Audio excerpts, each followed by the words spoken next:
It's me. It's Doug. This week, Ismael Valenzuela of McAfee and the SANS Institute, who needs no introduction, joins us for an in-studio interview in the news. Rapid7, Tenable, you name it. They got new headquarters. HP CEO steps down. Announcements for CA World, and more on this episode of Enterprise Security Weekly. This is Security Weekly, for security professionals, by security professionals. Broadcasting live from G-Unit Studios in Rhode Island, it's the show where we talk security vendors and aren't afraid to name names. It's Enterprise Security Weekly. The teleprompter now has artificial intelligence, Doug, and updates itself. It's awesome.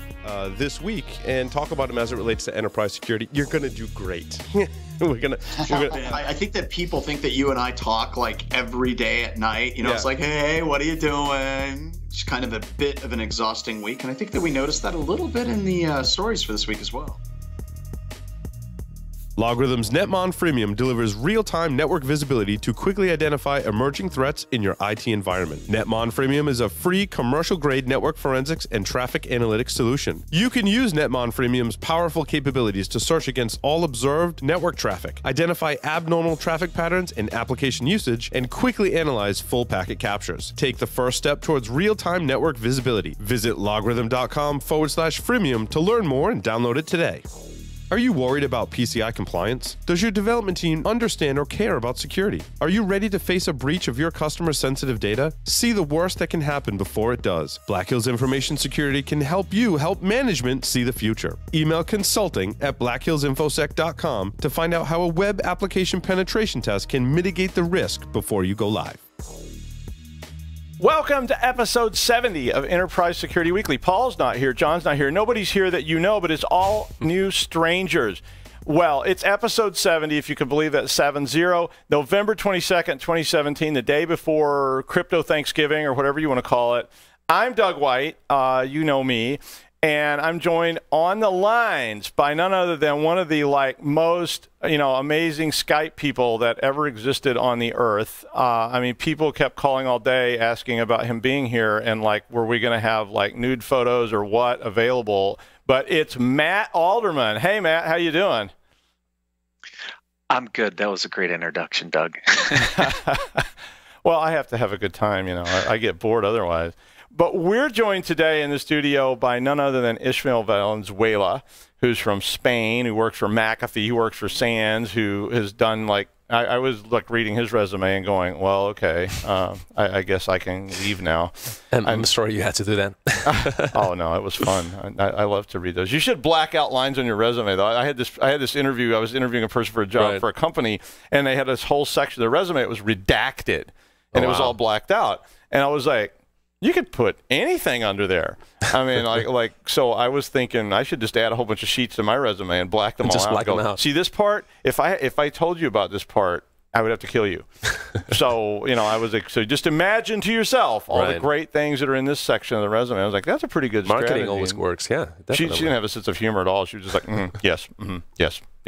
That's we had to do that. And the part I loved the most is the alphabet soup. After you have more certifications than I think is legally allowed by law. It was crazy reading all those. I took them out of my email signature, right? Because it was it's like page 4, too ugly.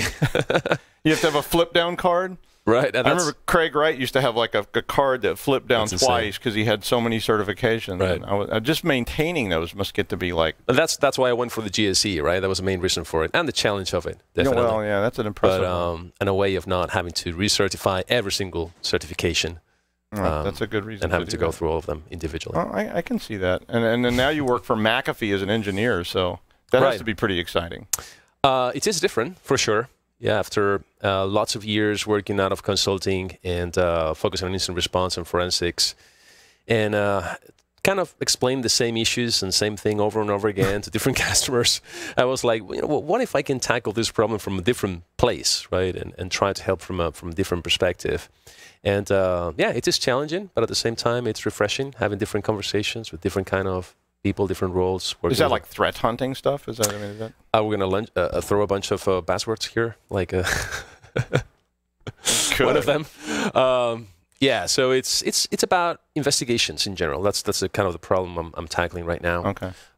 Based on doing investigations when doing threat hunting, or when triaging alerts, or different ways of investigating. But yeah, threat hunting is one of them, which is something that I've been doing in the last few years. Okay. Incident response, forensics. Do you think that stuff is starting? Like I used to train law enforcement, so I did a lot of law enforcement training for response, for incident response, but it was more at the time I was doing it. Incident response was a little bit of a different kind of thing for law enforcement. Right. I mean, do you think that stuff's starting to cross over and sort of stabilize I mean, across the, there's these different worlds. Like a lot of you guys are in this sort of world that I wasn't in. Right. I was in this military law enforcement world, and you guys are in this sort of commercial thing. Right. And then I was sort of in the commercial thing from a different perspective. But I wondered if it's starting to sort of homogenize across, all the different groups, because it should, you would think.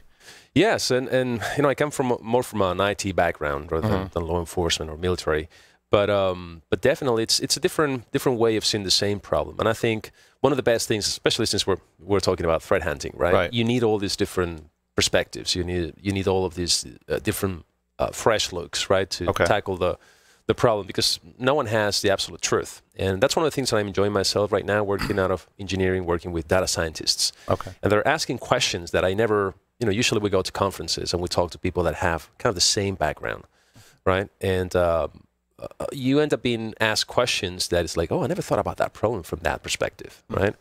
And I think it's good for the industry. Well, so I had sort of cached some questions from things that I'm interested in, obviously, because I get that luxury, which is really fun. One of my questions for you that I get asked a lot was what would you build out if you were doing it as an enterprise? If you were doing an incident response unit that was internal, what would be on that group? What would you put on there? I mean, would it be a programmer? Would it be what would you put on that team? I mean, the answer may just be like the best people I can find. That's a good question. So going along the lines I was outlining before, I think it's you need people with different skills, different background, because incident response could be about anything really, right? So, and you're never gonna find that's the kind of the unicorn, right? The guy that has the Windows skills, the Linux skills, the malware analysis skills, the reverse engineer, which is a completely different animal, right? Altogether. So programming skills definitely help. That's kind of my background as well. Started with programming, then system administration, and it helps you to understand all the different layers of the technology. But I want to have on my team people that think differently, that can challenge my perspective because of the bias, right? So you can throw like a history major in there. Sometimes, I'm not even being facetious about it. I think I've seen that done, and I've seen people do it. I used to do a lot of like speeches to law enforcement about how to build these teams, because one thing that was going on early was the law enforcement people didn't really know much about how this had developed commercially. They were still thinking of it in terms of we're going to a crime scene, and they were really having to start to try to evolve their mentality about how this stuff affects us. But enterprises had to do the same thing. They just did it a little bit earlier because they were getting, just they didn't have a choice, and they had to do that. And sometimes what you find is like there's a lot of technical people that might be really good at malware analysis, right? Or doing reverse engineering or something like that, or traffic analysis, but they do not understand the business, right? They don't understand how to conduct an investigation, and how to ask hypotheses, and how to prove those hypotheses, and sometimes where you land in the investigation is really, really important, right? And people coming from a law enforcement background, they tend to think differently, right? Well, and the law enforcement people were really good coming back in because they did know how to do investigations, and the techie people we were dealing with, when I dealt with commercial, the techie people didn't really know anything about how to investigate, or that what if this turns into a crime, or what if this becomes a giant issue. And the law enforcement people did really well at that part of it, because they always thought of everything in terms of it being a crime or a potential crime. And so we used to see people doing forensics, and they didn't do a lot of critical things they really needed to do, especially if what they thought was an internal investigation suddenly turned into a criminal investigation. Like I did one once that was like that, and it started out financial. and then all of a sudden it's like, oh, you guys know this person has like 9,000 child porn images on their machine, and it's like suddenly the police are there, and it's like, I'm glad I handled this the way I handled it. Exactly. With that evidence makes a huge difference. We were just talking before a few minutes ago about some mistakes that make big corporations where they hire maybe junior guys because they're cheaper, right, to do some maybe IR work or some forensics work. Absolutely. And then they end up having to present that evidence in a court of law and losing millions because they didn't handle this in the right way. I completely agree. Yeah. What certs would you give those people? So if you're putting together an IR team right now, I mean, it's sort of a mid-sized enterprise. What would, and you're doing something like you're saying with this sort of broad thing? Is there some certification plan you would put in place for that? SANS certifications, of course, right? How did I know he was going to say SANS? And maybe the classes that I teach as well. Yeah. Let's start with that. Shameless plug number 5. That's okay, though. That's why we're here. Which brings me into the classes I'm going to teach next. No, seriously. But yeah, so one of my favorite classes from all time, which it's actually the one I picked when I started to teach for SANS 7 years ago, is 503, Intrusion Detection in Depth. Because it's a class that teaches you how to, not just how to analyze traffic, but how to think as an analyst. Okay. Right? How to approach a problem. You see an indicator, what's going on there? What could be an indication of, right? 511 is the class I've been teaching the most for the last couple of years. Fantastic class put together by Eric Conrad and Seth Meisner. And it's lots of fun with lots of hands-on exercises. And this year I'm gonna pick in 2018. I'm gonna be teaching, especially here in the East Coast, a couple of all over the U.S. But starting in January in Reston and February in New York, a new class that Chris Crowley put together on SOC management. Cool. And it's a great class, different kind of style because it's a managerial kind of class. But it's very important as well because you might have the best SOC team or incident responders or SOC analysts, but if you don't have the management to support them and they don't have the right mindset, they don't give them the resources, they don't give them the what they need to do their job efficiently, right? We're lacking something really, really important. Where do you think in sort of the growth chart of an organization, which hopefully is like this and not like that, where do you start thinking that you need to have an internal team and a SOC? And I mean, what, size-wise? I mean, so if I've got 5 employees, I get asked this all the time by clients, what do we need? And of course the answer is like, you need everything and you need it now. And you need the best people, not just any people. I mean, senior people that, in fact, hire Ismael and me to be fine. We'll come go together. But where do you see on that sort of grid of growth that you need to start thinking about? It's no longer. I mean, obviously you can outsource, but I mean, when should you insource? That's a very good question. There's a lot of people talking about SOC, not just now. Yeah. It's something that it's a recurrent topic for the last few years. But first of all, there's no single definition of SOC. So, some people actually avoid to say they have a SOC because that means that they have to have certain, it's like a bank saying we don't have guards now. Exactly. But at the moment that you have someone looking at some logs, right, and doing something with those logs, you kind of have some kind of SOC, right? I mean, the purpose of that is to having consolidate different functions. I'll change the word, and also to have some kind of command over your monitoring and what you do after you monitor and you figure out you have an alert, right? Right. So how you define that from events going into an incident and then how you handle that incident. And I guess any kind of medium-sized company has some kind of operations in place, security operations, right? If you want to call it like that. Whether doing something with that or not, whether looking at those logs or not, that's a different thing. But at the time that you have maybe regulatory requirements, right. around your data, and you have also some business requirements, which, as we know, they're really important about how you protect your data, what you do with it. You should have some kind of security operations around that. Now, whether you can invest more or less, that it's also usually given by management. That's why I feel it's very important to do awareness with them and teach them how important is this and how to design the SOC, how to build it, how to maintain it, and essentially that it's not a compliance problem, right? It's a business problem, a real problem, yeah. And well, we kept seeing that. So when I first got involved in this, it came out of Sarbanes. Right. So Sarbanes-Oxley came about, and all of a sudden I was getting phone calls from sometimes fairly large, like even multinational companies saying, we don't know what this means.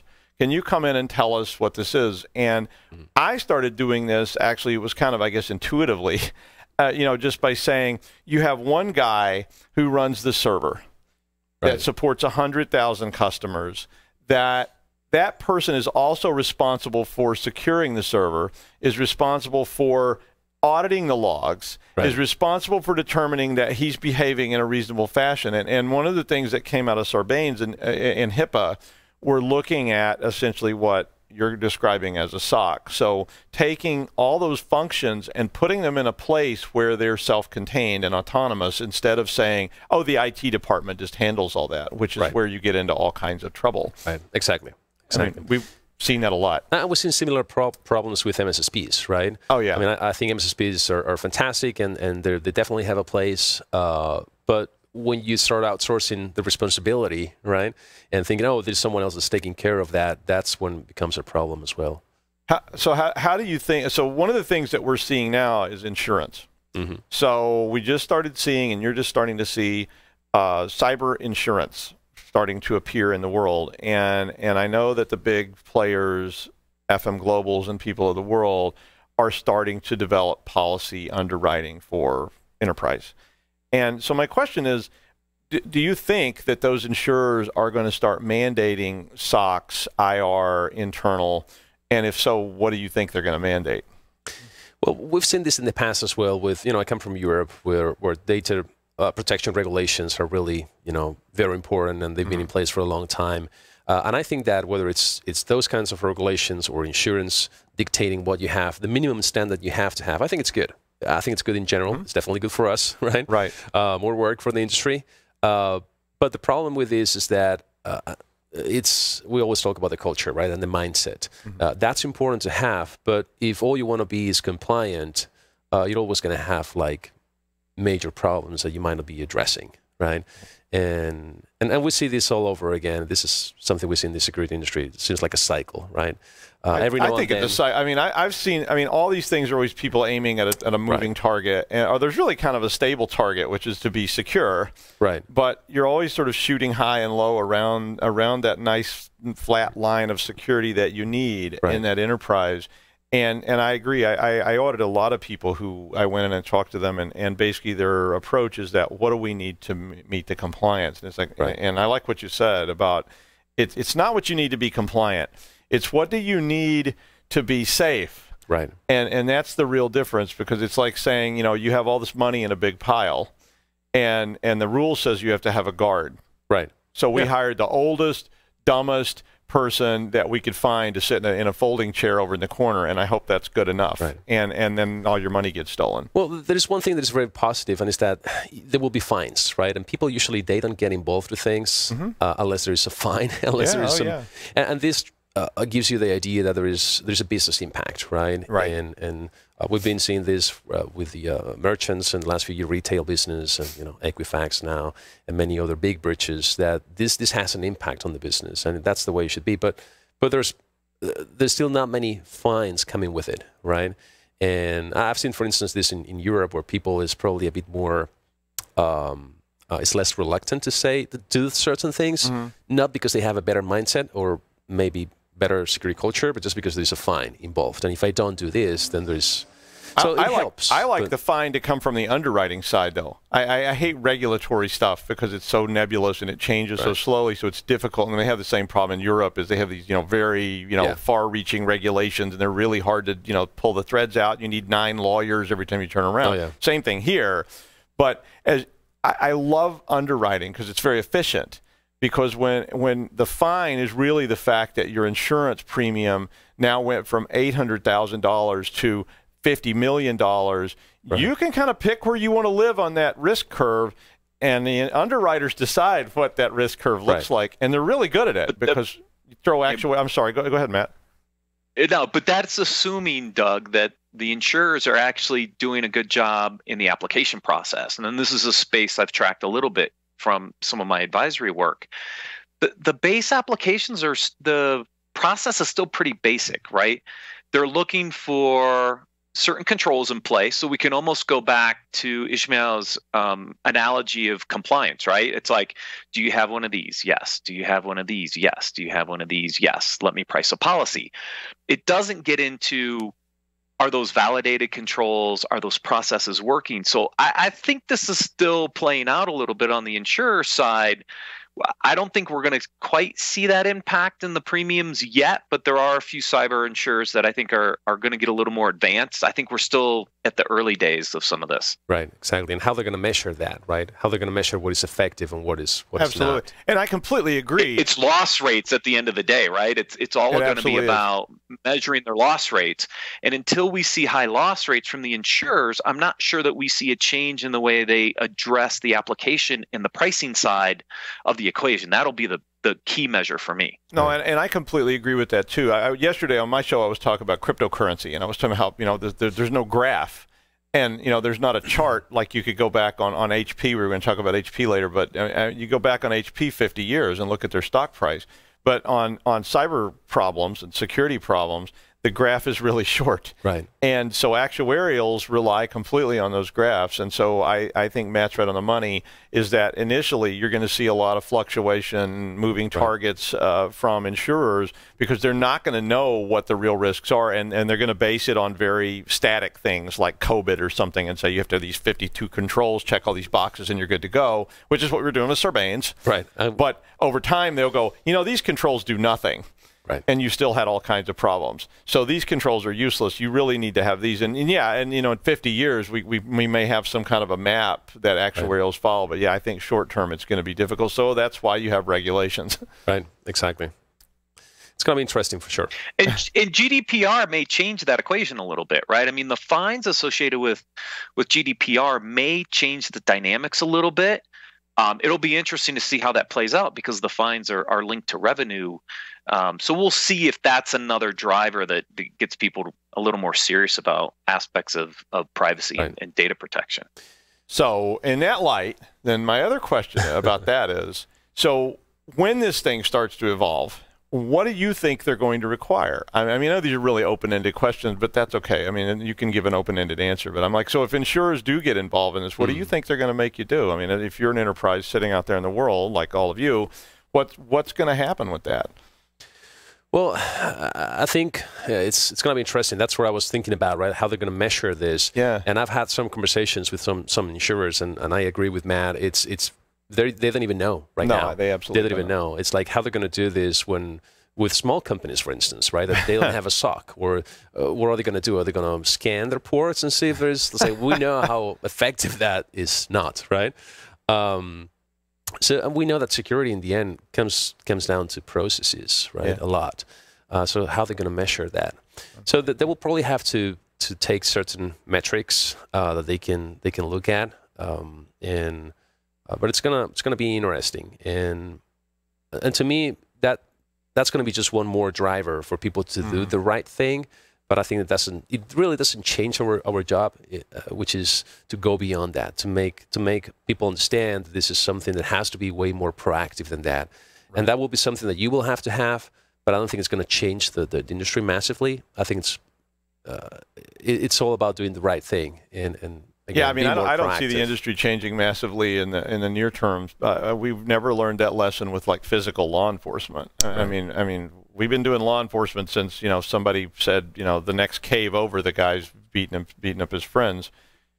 I mean, we still are always reactive in law enforcement because whenever you go to the well and you say we need more money, and you say it's going to cost another $100 million a year and the city will be safe, everybody goes, wait till it happens and we'll do something about it. And then you get those kind of scale-up reaction and then overreactions and all that.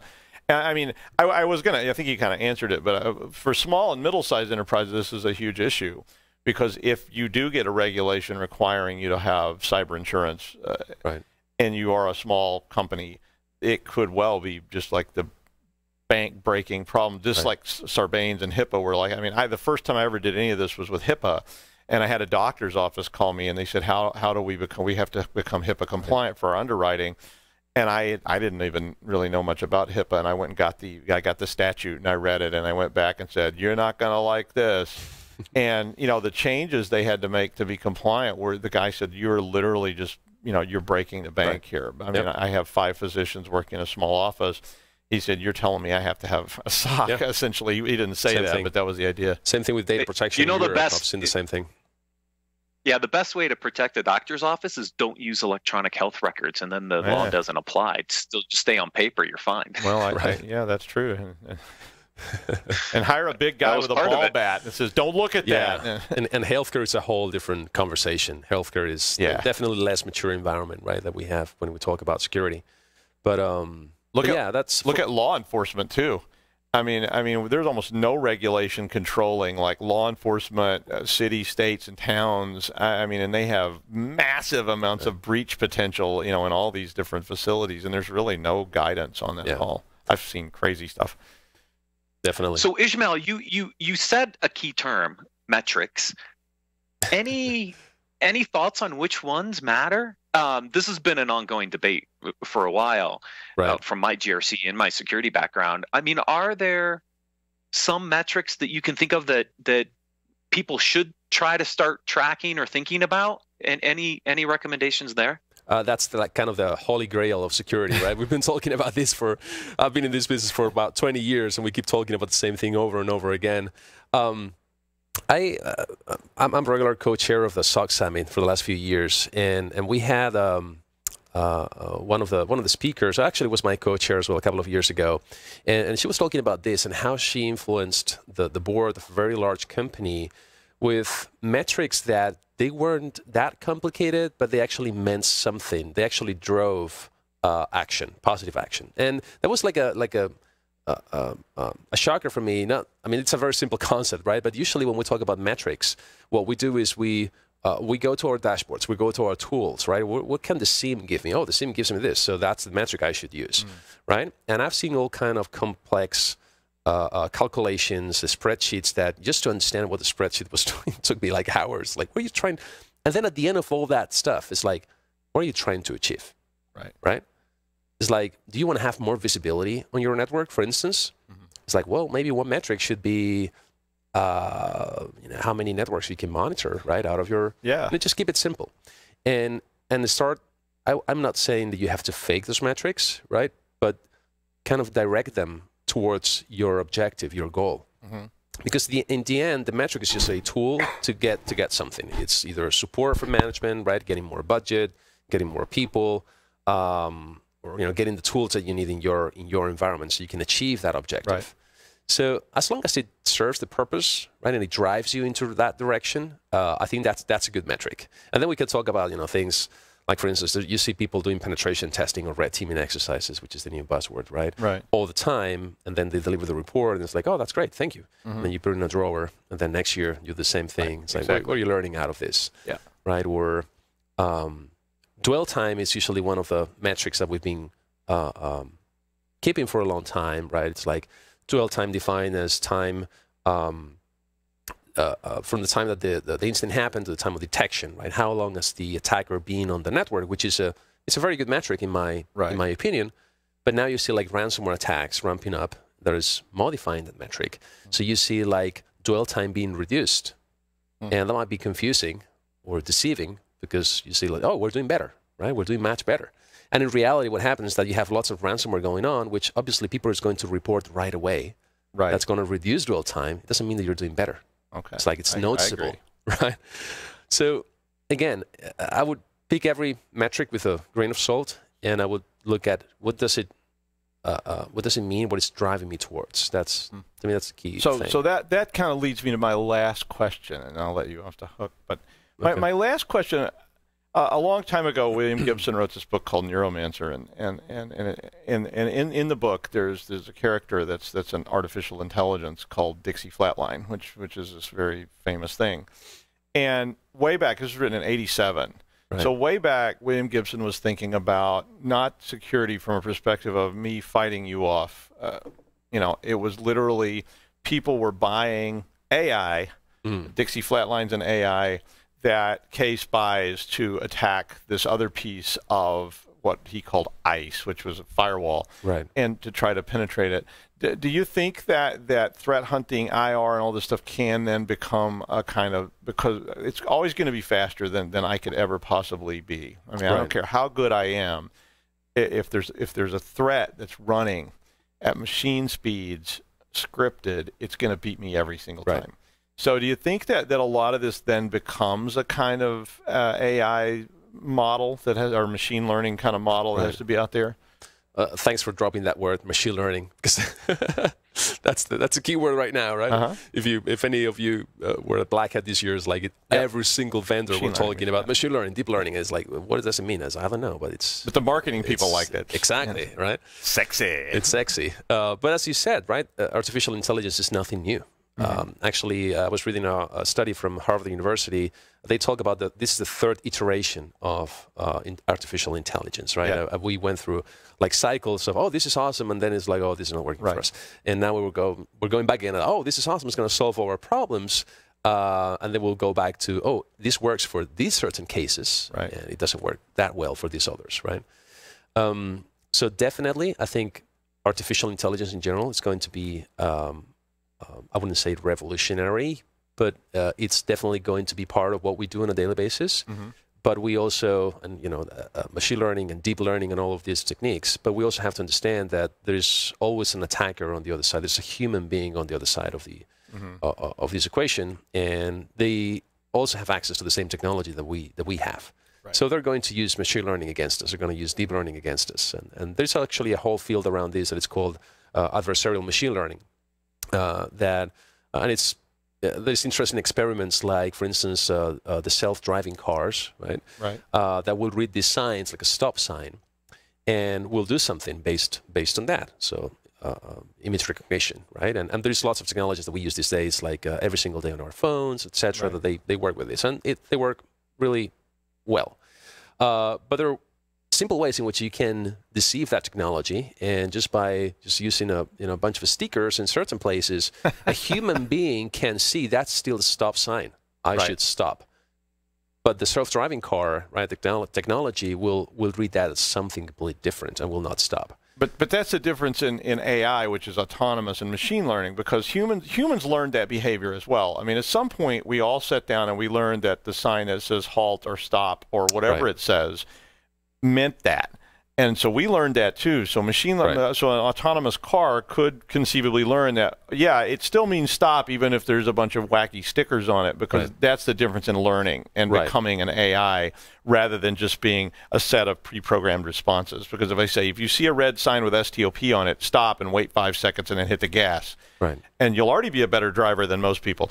But when you can actually then make decisions, learn about that, and log that, because if you could connect all those cars together, and one car sees that behavior and says, "Oh, this is going on, be aware of it," and all the other cars pick up on that, suddenly you got a really safe model. But yeah, and I think that in security we're really far from that. So to answer your question, we're really far from that. What we have today is a bunch of algorithms. Sometimes I feel like we're using term machine learning for things that we don't really need machine learning for, right? Maybe with some other deterministic models or simple statistics, we can actually get the same results. But what I see is that we use some of these analytics, and sometimes we just produce more data. But then you have to go and analyze. Then a human being has to go and analyze them. But at the same time, I think we're missing an opportunity here to learn from the human, to get the machines to learn from human interaction, for instance. I agree. Like, what does a SOC analyst do on a daily basis? What are the alerts that they triage? What does a threat hunter, focus their work on? And then for machines to be able to learn from these patterns and be able to now create some other kind of intelligence that the human can take and apply what a human being can only do, which is applying strategic thinking and prioritization, understanding the business, how to determine the impact of a decision, which for a machine is always going to be very, very difficult. And that all leads to like cyborg Larry Pesci, who then takes over and Skynet activates, and it's like cyborg Larry coming for us all. I, for one, welcome our new overlords. So I'll just get on the record as saying that. Ismael Valenzuela, amazing. Stick around. We're going to do the security news when we come back.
Quest software has solutions that allow you to add an additional layer of security to your Microsoft environment. To learn how they can help you protect and detect changes in your environment, please go to quest.com/MPM. Make sure your team is prepared to fight off the latest cybersecurity threat. IT Pro TV is the resource to keep you and your IT team skills up to date. You can stream IT Pro TV's courses live and on demand worldwide, so there's no need to send staff to off-site training. Their team solution provides access to a supervisor portal for full control over your team's training schedule and group analytics. Visit itpro.tv/enterprise security and use the code ES30 to try it free for 7 days and receive 30% off your monthly membership for the lifetime of your active subscription. To learn more about IT Pro TV's team solution, sign up for a free demo of their supervisor portal. Pony Express. Check out their line of penetration testing devices, including the Pwn Pad, Pwn Phone, and Pwn Pro. For enterprises, there's Pwn Pulse, providing continuous visibility into wired, Wi-Fi, and Bluetooth spectrums across all physical locations, including remote sites and branch offices. For all those hard-to-reach places, there's Pony Express. Visit them on the web at ponyexpress.com. You know you want to go to ITPro TV/enterprise security and give the code ES30 to try it free for 7 days, and receive 30% off your monthly membership for the lifetime of your active subscription. To learn more about ITPro TV Team Solutions, sign up for the free demo of their supervisor portal. It's really cool. You should check it out. Register for our upcoming webcast on detecting IoT threats in the enterprise. Paul Asadori and Larry Pesci, Cyber Larry, and Paul Paget will all be discussing data leakage on this, jumping off points and your network. I'm trying to read this. Jamming wireless signals and other methods attackers use to compromise IoT devices in the enterprise. Is there more? Oh, yeah. Oh, wait. Go to securityweekly.com/Pawnee/ P-W-N-I-E to register today. I probably wasn't supposed to read that, but, I did it anyway because it was really cool, and they put it on the teleprompter, so I read it. I might as well spell out Pawnee for you as if you couldn't spell that yourself. I thought that was awesome. Yeah, it is awesome. Is it Pawnee or Pony? Pony. I think it's Pony, but you're in the Northeast. It's add those ahs. Yeah, I know. Well, it's like I could say it like Colorado, Panny, but I don't know what that is. I'm not good at that kind of stuff. So we won't get into doing insulting accents here today. I'm a foreigner, so I'm not looking at We have foreigners here, so we have to behave, right? It's like they don't understand our ways. But today, we got security news. I'm going to cut to Matt, the man, and he's going to start covering that security news for you and get me off camera. Well, it's a short week, so not a ton of news this week. But I did want to start with just breaking news. Optiv did not buy anyone this week.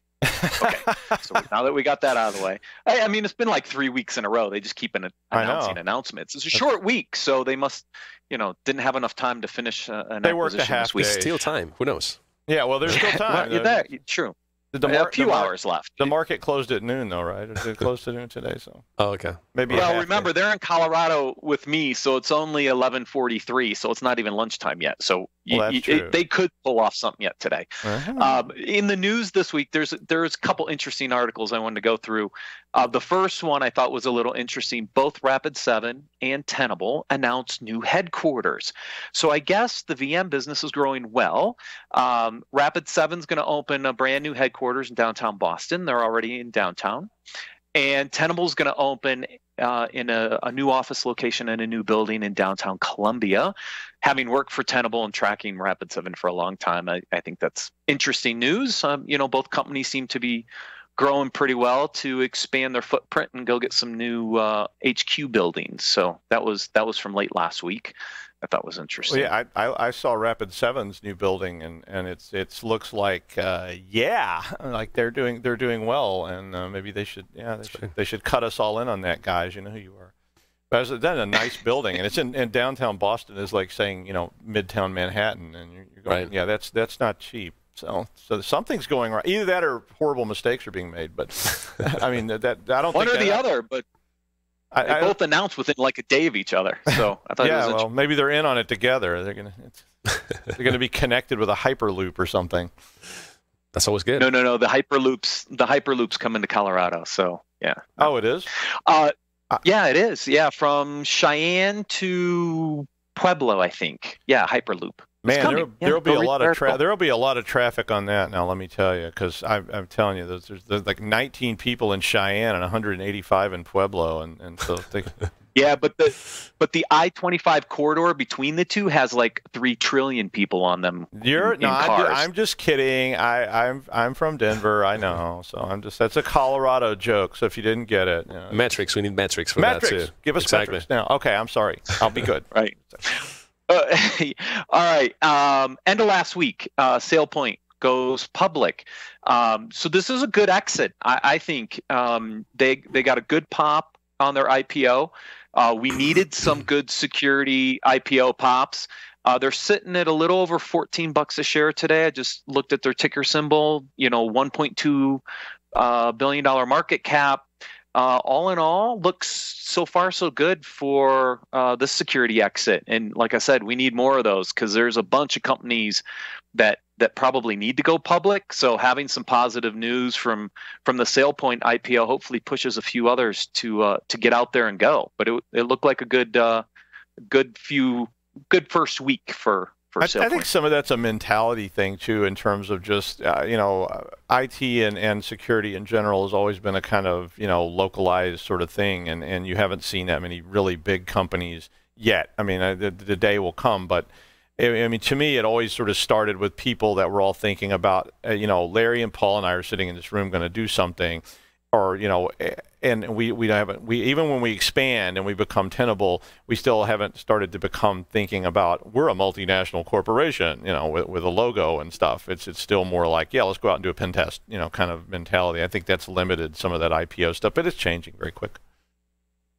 Yeah, I mean, we saw Okta do pretty well. Snapchat didn't do so well.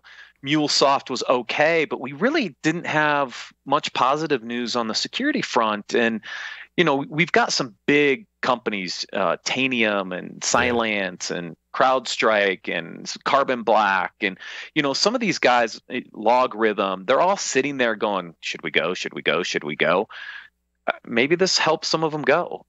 Anyways, I always like good positive exits. And here's a unicorn that came to be. So fantastic news for the SailPoint you have folks. to get investors on board too with that, because it's a new industry, and I think a lot of like standard mainstream investors, if they hear the word HP, they go, I know what that is. But when they start talking about cybersecurity and all this stuff, they think hackers, they think weird, obscure stuff, and I think that just like we saw, I mean, I saw that anyway in the like regular old computer science technology industries.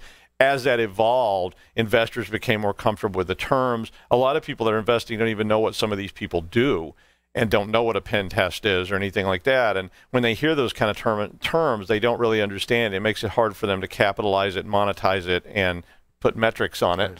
And because of that, it creates some confusion for investors. But yeah, as you see IPOs, I think you'll see that kind of snowball. Yep, let's hope so. It's good for the industry. Some announcements from CA World that came out late last week. If you would have asked me 3 years ago about CA, I would have been like, what, the mainframe guys? Come on. But, the Veracode acquisition was interesting. And Doug, I don't think you've heard my theory for the next 3 to 5 years. But, I see things like application identity and data security, being big as we continue to move into the cloud and move our applications out into these cloud environments. Application security is kind of the next frontier. Mm-hmm. Identity and access management and data protections are kind of those things that are evolving. And you start to look at the CA portfolio and you go, wait a minute. They've got the identity play. They've made some good acquisitions on their on the vaults to expand out the identity. They made the investment in Veracode. They made some announcements about enhancements to those products as part of DevSecOps and this whole wave of moving to DevOps in the cloud. I thought it was an interesting move for CA, where I pay a little more attention to them now than I used to, because I see them doing some very interesting things that I kind of agree are things that we have to think about in the future. And so these announcements late last week at CA World was like, oh, we should talk about those. CA's relevant again. I agree. I mean, all those sort of pieces that have been fit into that organization are things that I had not heard your theory, but now I have, that are starting to drive a lot of larger enterprise and will probably be driving the market for quite a while to come. I completely agree. You can jump in, Ismael. Okay, no, you were. No, yeah, I worked with CA like about 20 years ago, and yeah, I agree that, I mean, it's the move to the cloud is something that's going to happen, right? Yeah. It's happening. So and working with application developers for quite a long time, and we see like the same problems over and over again. And Veracode is a fantastic product. I've used it myself as well for quite some time. So I think it's a right move. Yeah, definitely. Yeah, just somebody for me to continue to pay attention to, because they're making some interesting right moves and going after kind of that next frontier of where we're going from a security industry. Last piece of news came out yesterday during HP's investor call that Meg Whitman is going to step down as CEO early next year. Look, HP has had an interesting 6-year stretch under Meg Whitman, right? You see the consumer printer side of the business split from the enterprise side. You see the acquisition of Aruba. You see the spin out of the security products to Micro Focus. I mean, this company has been just all over the place in the last 6 years. Are they better off now than when she started?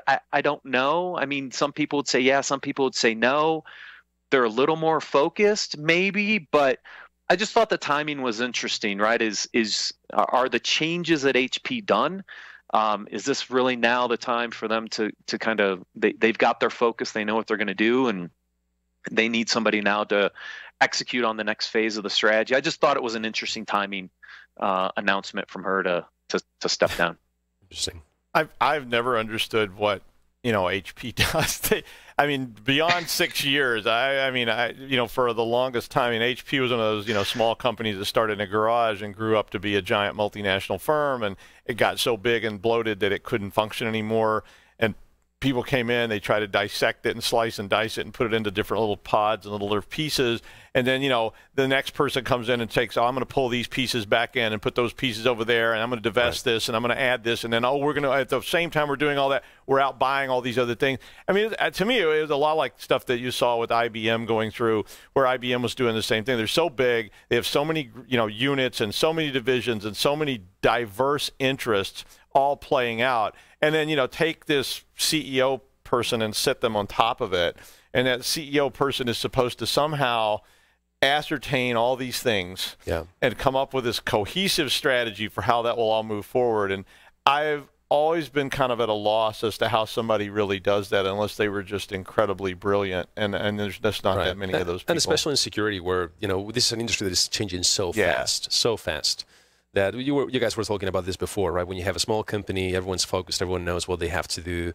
When that turns into a big animal, politics start to play a role, very important role, and there's some other priorities as well. And it is like gravity. I mean, if you ever look at physics or celestial mechanics or something, everything's interrelated in technology. So you have to guess which piece is moving, which direction it's moving, and try to hang on to it.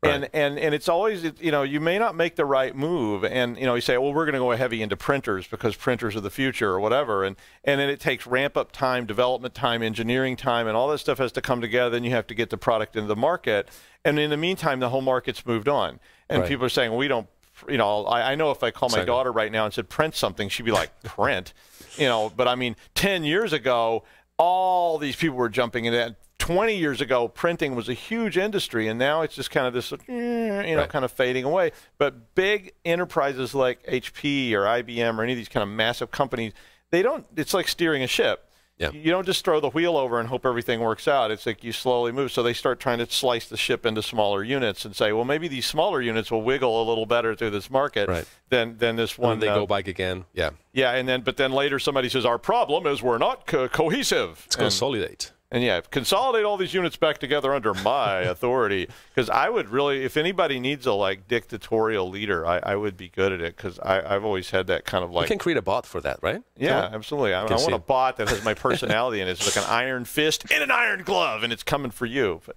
I'm sorry, Matt. I did it again. No, but I mean, you know, the question is now, with all the pieces that are left in the HPE bucket, now what? Right? What's the future? It's the server portfolio. It's the Aruba acquisition and the wireless stuff. Right. As stuff moves to the cloud, can they hang on? I don't know. I see the data center going away, and what they ended up with is a bunch of data center products in the HPE side of the portfolio. All the security software stuff is gone. Professional I don't know. services, right? Went under CSC, I believe, right? Yeah. Recently. Yeah. So I mean, there's like it's the hardware division of HP left, and I don't know that that's a sexy growth play for an investor at this point, because there's nothing. I don't know where the growth comes from personally. So, anyways, stepping down. Time for a new CEO. I agree with you that the data center's dead, and I think that I hope that somewhere in the lab out there. I mean, HP's a behemoth that's been around longer than me. And I would hate to see that not be there, but at the same time, you do have to. Hopefully, they have stuff in the labs that's moving, away from just data center hardware, big iron kind of stuff. And IBM managed to do that. They managed to steer that giant chunk of iron through a bunch of obstacles, and they're still there. I mean, a lot of people back in the 90s and even early 2000s were talking about, IBM, has got problems. IBM's too big. IBM's this. It's too centered on the past, and they're still there cruising along. Just like gravity, it's really hard to stop those big giant chunks of metal from moving forward as well. So yeah, so we'll see. But you know how IBM did it? They did it with global services. Yep. They did it with a bunch of products, and they stitched a bunch of really key solutions together. HP doesn't have the services and the software portfolio to do that anymore. So I don't know that playbook works for HP like it did for IBM. I'm just waiting on the call from HP. I figure they're going to put me in that hot seat, because I figure I could take that thing on a long commentary ride right down to the ground, and get the $50 million golden parachute at the back end and go, yeah, I blew it. I suck. But they obviously need to put somebody in that chair that's going to have some vision for the future, because if they don't, I think you're right. They may be on a really bad. I'll support you. Ismael, I have his vote. So all of you out there, it's like I'm ready to ride that bomb into the ground. Definitely. So, yeehaw. Well, you oversimplifying the problem, right? Exactly. Thank you, Matt, as always. Thank you, Ismael, for driving all the way here from afar in tremendously awful weather. Thanks for having me. Thanks, everybody, for putting up with me for this show. And we'll see you next time on Enterprise Security Weekly, or at least Paul will. Bye.